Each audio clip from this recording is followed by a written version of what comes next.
Kings of birds, पक्षियों का राजा।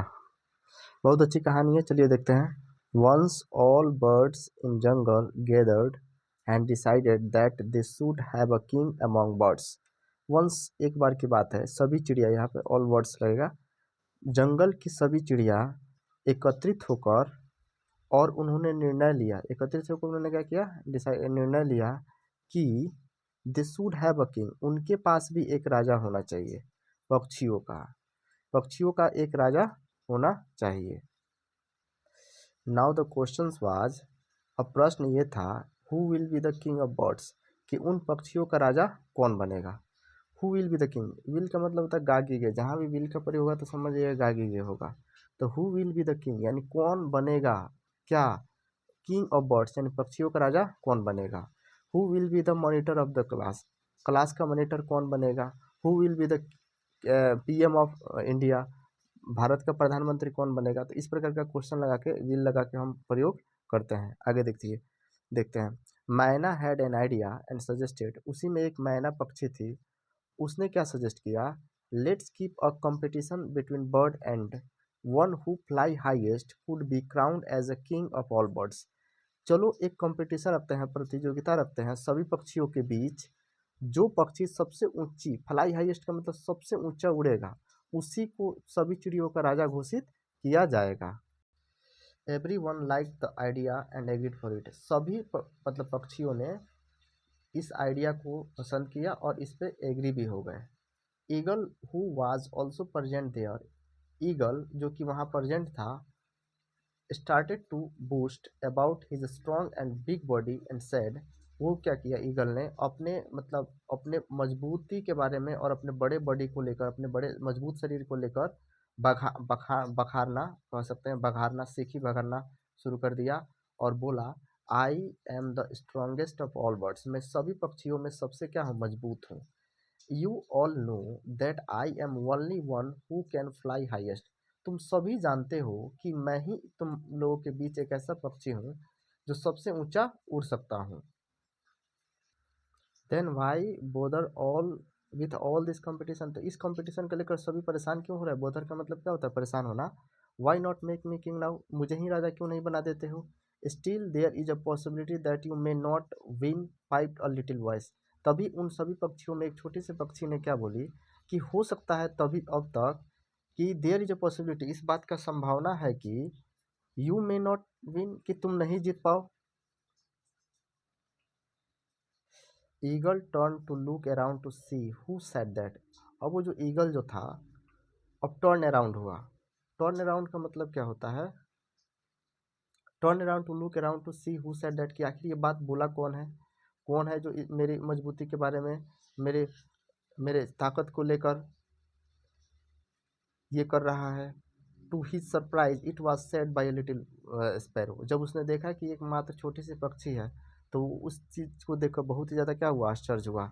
इन mocking voice eagle said, eagle ने एक मतलब मजाक के तौर पर क्या बोला, मजाक उड़ाते हुए, oh and who is going to beat me, अच्छा तो मुझे हराने वाला कौन है, कौन हराएगा मुझे, यू, तुम मुझे हराओगी।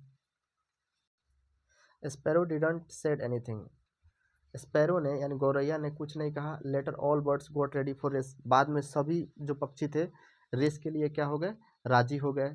As soon as owl signal all birds started flying up into the air, जैसे ही उल्लू ने सिग्नल दिया, सभी पक्षी शुरुआत कर दी फ्लाई अप करना, उड़ना, कहाँ पे, हवा में। But they could not fly very high, लेकिन वे सभी ऊंचाई पर नहीं उड़ सकी, and very fast for long, और ज़्यादा देर तक भी वो उड़ नहीं सकी। वन बाई वन, एक एक करके, they dropped out for the race of the race, यानी सब एक एक करके रेस से क्या होने लगे, बाहर होने लगे। Only the eagle went on flying, सिर्फ ईगल ही जो था, ईगल वो उड़ रहा था, एज स्ट्रॉन्ग एज ईगल, वो जितना उड़ सकता था। Eagle looked below him, eagle ने जब नीचे देखा, एंड सॉ, उसने देखा कि that all birds had given up, कि सभी चिड़ियों ने क्या की है, गिव अप का मतलब क्या करना, हार मान गया, सभी चिड़िया क्या हो गई है, हार मान गई है। He said didn't I said that already, उसने कहा कि मैंने तो पहले ही कहा था कि मुझे तुम लोग क्या करो, राजा बना दो। I am only one who can fly highest, मैं ही एक पक्षी हूँ जो सबसे ऊंचा उड़ सकता हूँ। नाउ यू ऑल एग्रीड, और तुम इस बात को मानो। आई am king of all the birds, कि मैं ही राजा बनूंगा, इस जंगल का राजा मैं ही बनूंगा। What the eagle did not know was that the tiny sparrow, what the मैंने जो चीज ईगल को पता नहीं था, चील को पता नहीं था, वो क्या था, दैट द टाइनी स्पैरो, की जो छोटी जो मतलब गौरैया जो थी, had been flying under his wing, कि उसी के विंग के, उसी के मतलब पंख के अंदर घुस के क्या कर रही थी, उड़ रही थी। द मोमेंट ही स्टॉप्ड, जैसे ही वो रुका, sparrow dared out darted out, अब बाहर निकला स्पैरो, क्या हुआ कि वो बाहर निकला, गौरैया बाहर निकली। He flew just above the eagle's head, और वो क्या हो कि जैसे ही बाहर निकल के और उसकी उसी के जाके हेड पे जाके, उसी के सर पे यानी ईगल्स के सर पे जाके क्या हो गई, बैठ गई। एंड क्राइड आउट, और बोला, no no no no mister eagle, नहीं नहीं नहीं नहीं mister eagle, I am king of the birds, मैं ही सभी पक्षियों का क्या हूँ, राजा हूँ। Look I have flown over then you, देखो मैं तुम्हारे ऊपर उड़ रहा हूँ।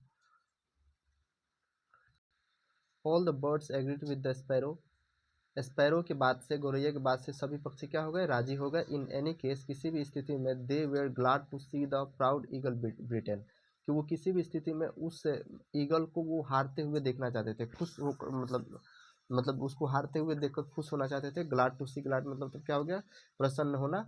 दे choose sparrow as their king, उन्होंने स्पैरो को ही अपना क्या बनाया, राजा बनाया। They were glad to see the proud eagle beaten, और वो जो ईगल को यानी चील को हारते हुए देखकर क्या हो गए, खुश हो गए।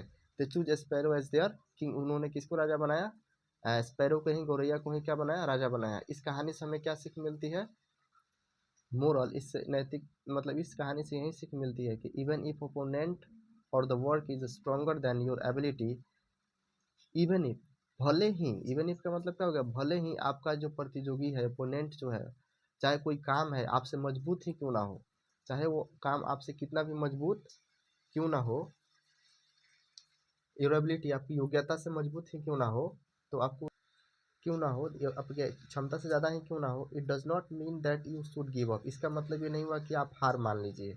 बिफोर ट्राइंग, कोशिश करने से पहले ही, बट इंस्टेड यू, लेकिन उसके बाद, उसके मतलब जगह पे, यू शुड थिंक, आपको उस पर सोचना चाहिए, विचार करना चाहिए। And try to find a solution, और उसका हल निकालना चाहिए।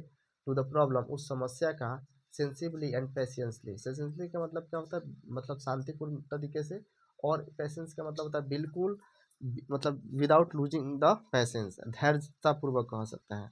तो इस कहानी की नैतिकता, हमें नैतिक शिक्षा यही मिलती है कि आपका ओपोनेंट चाहे कोई काम आपकी योग्यता से चाहे कितना भी मजबूत क्यों ना हो, इसका मतलब ये नहीं है कि आप हार मान जाइएगा।